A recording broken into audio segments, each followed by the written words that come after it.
हमने ये कितनी बार देखा है कि यार कोई भी बिल्डर का ना फ्रंट पेज पे ऐड आया कि thank you we are 100% sold out in 2 days. If you seen that, give me a thumbs up, give me a thumbs up if you've seen this ad in the newspaper कि भाई हमारा ना project 3 दिन पहले launch हुआ, Friday को, Sunday सुबह अखबार में आता है भाई हमारा प्रोडक्ट सोल्ड आउट। अगर हमने ये देखा है, those of you who can relate to this, अब वो प्रोजेक्ट सोल्ड आउट नहीं हुआ है, उसमें एक्चुअल डायनामिक ये है जो डिमांड एंड सप्लाई का डायनामिक है। अब फॉर एग्जांपल उसमें 500 यूनिट हैं, उस 500 यूनिट के अंदर से अगर builder wants to sell maybe 200 units, वो 200 यूनिट सोल्ड आउट है। जो बिल्डर का प्लान था कि मैं फर्स्ट फेज में 200 ही बेचूं, तो उसने सोचा कि 200 बेचूंगा फर्स्ट फेज में, वो 200 के 200 बिक गए मेरे। अब वो 200 के 200 जब बिक गए, उसका इम्पैक्ट होता है नेक्स्ट डे जो संडे को अखबार में आता है कि भाई साहब ये तो कमाल कर दिया यार आपने। हमें लगता है यार wow this is been a great deal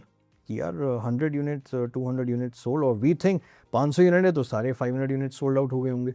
So this is the whole demand and supply dynamic when it comes to it. So what my role today is, as an active investor, as a strategic advisor, I work directly with serious buyers and I educate them.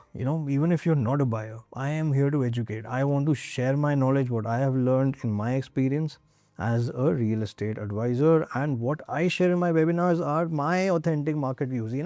मेरे market views हैं कि यार अब जैसे कोई SEBI registered stock analyst है, वो अपने मार्केट व्यू बताएगा यार मेरे हिसाब से आपने इसमें डालना है। अब रियल एस्टेट में तो ऐसा कोई है नहीं। तो what I am trying to share here with you is what I believe is going on in the Indian market. Now, for example, couple of days back, I had a webinar, and in that webinar, I shared what will be the impact of the Middle Eastern crisis, whatever is going on with the war in the Middle East. उसका क्या impact होगा Indian market पे, Indian real estate पे। अब those of you who think, just for the sake of this conversation, कि Indian market में real estate prices बढ़ेंगे, give me a thumbs up because of whatever is going on in the Middle East. If you think that the prices will increase, give me a thumbs up. So this is right, prices will be increasing now. We are in a place, we are in a situation where the prices are going to increase. Why will the prices increase? Now the prices, and I covered this in depth in my webinar earlier, and those of you who didn't join last time, I'm just going to share it with you quickly कि prices will increase because it's a trickle down effect कि यार आपका वहाँ से oil prices increase हुआ, oil price increase हुआ, उससे सारी supply chain effect हो गई। अब सारी supply chain effect होने पे अगर हम देखें, जो down the level हमारा worker है, जो labor है, उसके खर्चे बढ़ गए हैं। उसको LPG आज की डेट में इंडिया में नहीं मिल रही है तो वो ब्लैक में मिल रही है, उसके खर्चे अलग बढ़ गए। जब उसके खर्चे बढ़ेंगे तो उसकी ऑब्वियसली सैलरी इंक्रीज आएगी। अभी हमें परसों माई फैक्ट्रीज आ रहे हैं हरियाणा, ओके, सो हरियाणा में there is more than 30% minimum wage increase. So ये ऑलरेडी इम्पैक्ट आने लग गया है।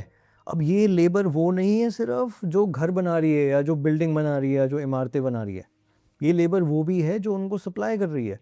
तो अगर कोई ऐसा है जो सरिया बना रहा है, स्टील बना रहा है, या कोई सीमेंट फैक्ट्री है, या किसी की ग्लास फैक्ट्री है, किसी की विंडो फैक्ट्री है, वो सारी फैक्ट्रीज के प्राइसेस इंक्रीज होंगे। इसका ट्रिकल डाउन इफेक्ट आएगा, कंप्लीट फाइनल यूनिट जब आप खरीद रहे होंगे उसका प्राइस बढ़ जाएगा। So this is how the prices will increase.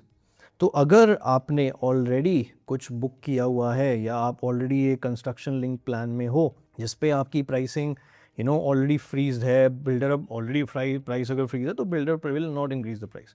What builder may do, okay, you have to be careful, आपका मे बी डिलीवरी आगे हो जाए, आपका मे बी 1 साल डिलीवरी आगे बढ़ जाए। अब वैसे ही हमें यार, अगर हम नॉर्थ में रहते हैं, दिल्ली में रहते हैं, गुड़गांव में रहते हैं, तो हमारा वैसे ही जो क्या कहते हैं कंस्ट्रक्शन टाइम है वो वैसे ही इफेक्टिव 1 साल में 8 महीने ही होता है।